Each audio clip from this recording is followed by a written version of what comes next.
And one knows that by looking at the classical commentaries, such as the Tafsir of Al-Tabari or Imam Al-Qurtubi. One can see the connections that are being made and the references given to actual occasions and circumstances in which various passages of the Quran were revealed. So Imam Al-Qurtubi tells us that Surah 2 verses 194 were some of the verses revealed in reference to this occasion. Permission is now given to the Muslims to fight, and they're being told what are the limitations of these.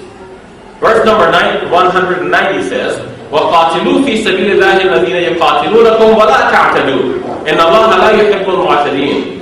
Fight in the way of God against those who are attacking you, but do not transgress, for surely God does not like those who transgress.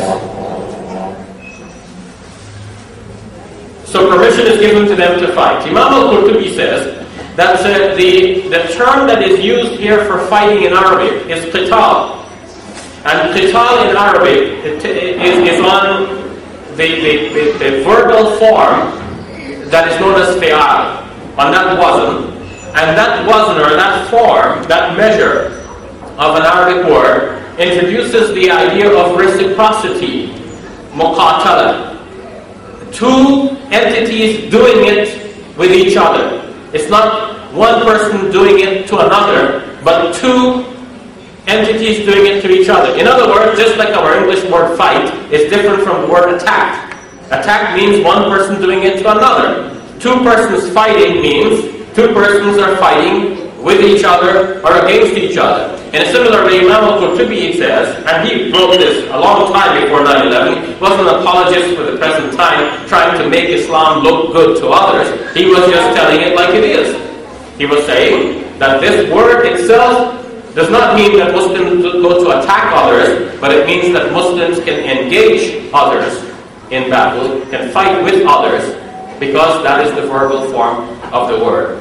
But more than this, the verse itself says, وَقَاتِلُوا, and fight. Forget about now the verbal form of the word, progress further. فِي سَبِيلِ اللَّهِ الَّذِينَ يُقَاتِلُونَكُمْ. So fight in the way of God against, it specifies, those who are attacking you.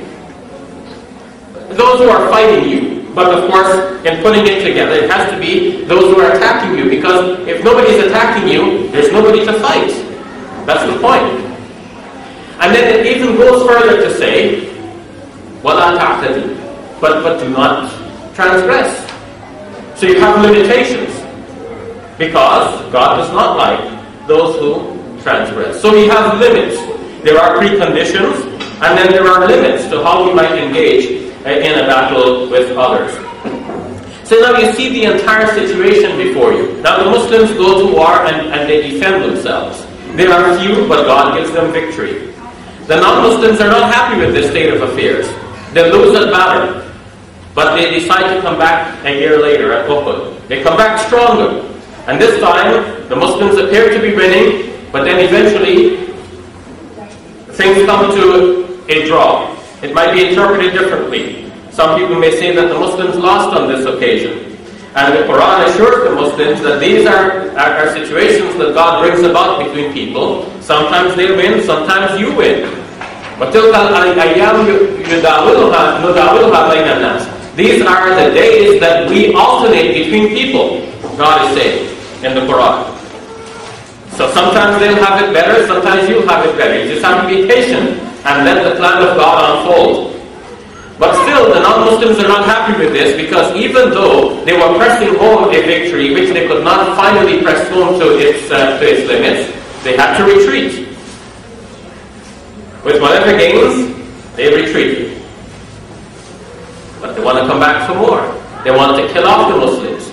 So in the 5th year of the Hijrah, after the Prophet Muhammad and his followers had migrated away from his hometown, the non-Muslims gathered together an allied force from all over the region, from different religions. They came to attack the Muslims at Medina. And that force was so strong that it would not make sense to go out and meet them, as the Muslims did at Badr and at Uhud. And I say go out to meet them. And if anyone were to look at the map today and ask, where did these battles get fought? So you must now see that Mecca is down here, Medina is all the way up here, about 400 kilometers to the north, and you find that Badr and Uhud are actually around here, not around here. So you get a sense of who's attacking whom. How many of you have made the Hajj? Let me see your hands. And I assume that you've made the Hajj, you've visited Medina. So if you wanted to go visit the site of Uhud, where the Muslim shuhada are buried, do you start from Mecca or do you start from Medina? Okay, somebody said Mecca, right? Let me hear it, what? Medina, right? Of course. You start from Mecca, you go all the way to Medina, you put your bags down, you get checked in your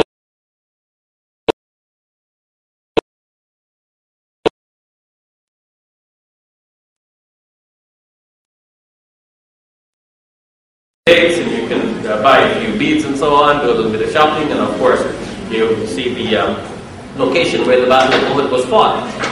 That means that these non-Muslims marched all the way from Mecca and came up to meet the Muslims at Badr, which is between Mecca and Medina, but close to Medina.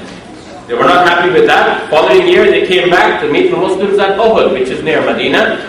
In the 5th year, they come back again to meet the Muslims, and they go to attack from the north, because that's the only weak point to enter Medina. This time, the Prophet Muhammad ﷺ gets an advice from Salman the Persian, who said that there is a technique that the Persians employ to ward off the enemy. They dig a ditch. Prophet, peace be upon him, and his companions dug that ditch to protect the city from this onslaught, from these marauders. And that in fact staved off the battle, so that after waiting it out for about 3 weeks, eventually the non-Muslims had to depart, the Allied forces were scattered, and the Muslims were safe. But if they had their way, they would have decimated the Muslims on that occasion. So now, finally, the Prophet Muhammad and his group comes to be known as a force to be reckoned with. Because after all this Allied force has gathered, it turned out to be for nothing. So it looks like the Muslims can hold their ground. Now they have a hand to hold up high. And the Prophet Muhammad ﷺ calls his followers to go and make Umrah the following year. This is now the 6th year of the Hijrah. Remember that? So, 2nd year of the Hijrah we have Badr. 3rd year we have Uhud. 5th year we have the Battle of the Trench, Khandak.